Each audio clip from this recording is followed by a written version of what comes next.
Hey there. In this tutorial we'll be creating a drawing template for our assemblies. In this drawing template we'll have the BOM table, the bill of materials table that will be in the upper right hand corner. To create this template we'll create new drawing.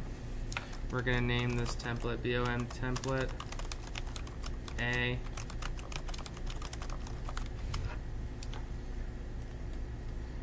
Default model is none. It's going to be empty with format. We'll select the engineering size A format.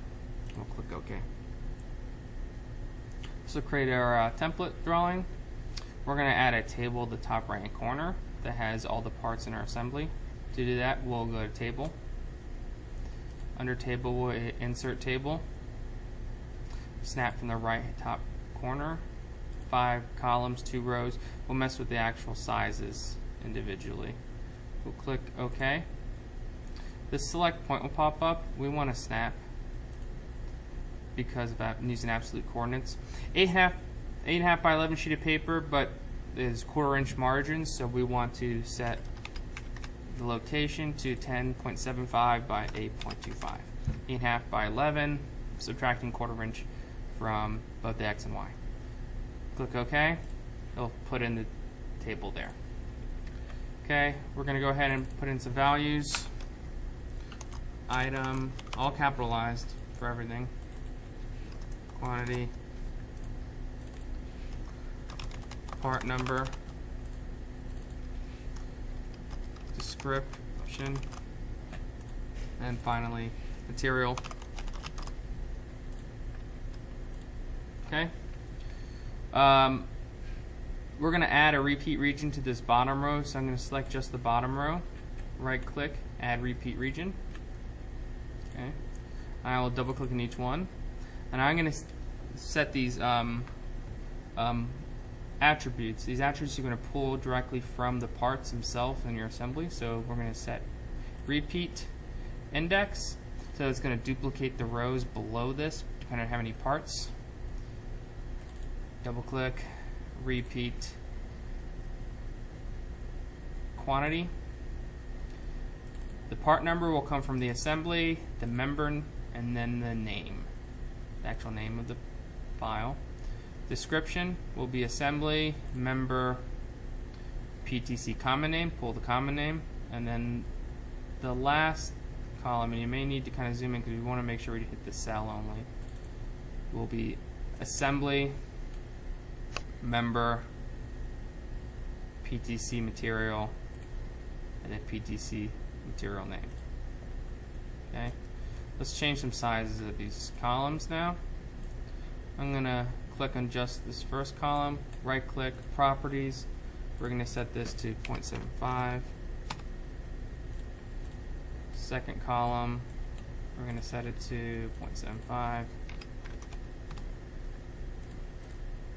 Third, and then we'll make all the rest 2 inches. Now if you're worried that all the information that you had in that second row has disappeared, it hasn't. It's still there. And to verify, if I click on this cell, then hold right click, go to properties, it is written there. So we're good. Okay? Alright, let's highlight everything. Let's format some things. Let's center it. We're going to change the size to 0.125. Let's change some text. The top, we'll make top row format. We're going to change this to grotesque bold. It matches the rest of the template. At the bottom, regular grotesque. Okay. Let's go ahead and add our template view now. Oh, before we do that, we need to adjust one thing. We're going to click repeat when we're in table. We'll click repeat region. And we're now going to go to attributes on this table region, and then we're going to select the bottom row, and we're going to set it to no duplicates. Done and done. Okay. Now we're going to add our template view. We'll go to Tools, Template, Template View, ISO Assembly. Orientation is isometric. we want to model display shading with edges.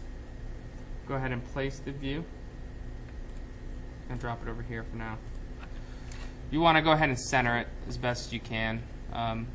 For now, I'm just going to go ahead and use Sketcher Preferences, Grid Intersection, have it on, and then I'm going to move this roughly where I think the center is going to be, and you can always adjust it as well. Okay. Next thing we do is go to table. We're going to change the bottom. We're going to change this material. We're going to say CBOM to reference the BOM table. Change your name because you're not a Cuesta. If you want to change the date, you can change the date, but you're going to change it individually anyways. And that'll be it. Go ahead and save. Save it in a location. Let's test it out to make sure it works. Drawing. This is we'll call it I'm going to type in a part number 1 2 3 4 5 6 7 8 9, just something random. Obviously we're going to just call it hinge because we're going to use the hinge file to test it. Click OK. Default model, make sure it all works. A, let's put it in, make sure it works out. Looks good. And then if you ever want to add exploded view, which we should, properties and display states, we want to explode by default. Okay. And it automatically inputs the part information from each file automatically up here. To add balloons, if you right click, we can create balloons. So I just right click that and create balloons, and it creates the balloons for the parts. These numbers reference the number in the balloon references the item number in the table. And that's it.